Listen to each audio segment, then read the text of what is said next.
اللهم صل على سيدنا ومولانا محمد صاحب التاج والمعراج والبراق والعلم،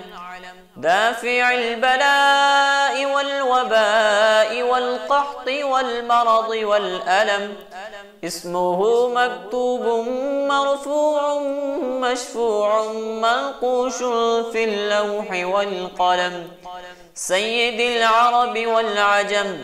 جسمه مقدس معطر مطهر منور في البيت والحرم، شمس الضحى بدر الدجى صدر العلا نور الهدى كهف الورى مصباح الظلم، جميل الشيم شفيع الأمم صاحب الجود والكرم، والله عاصمه وجبريل خادمه والبراق مركبه والمعراج سفره وسدرة المنتهى مقامه وقاب قوسين مطلوبه والمطلوب مقصوده والمقصود موجوده، سيد المرسلين خاتم النبيين شفيع المذنبين أنيس الغريبين رحمة للعالمين، راحة العاشقين مراد المشتاقين شمس العارفين سراج السالكين،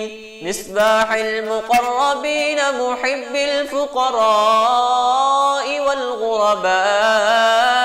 والمساكين، سيد الثقلين نبي الحرمين إمام القبلتين وسيلتنا في الدارين، صاحب قاب قوسين محبوب رب المشرقين ورب المغربين، جد الحسن والحسين مولانا ومولى الثقلين أبي القاسم محمد بن عبد الله نورا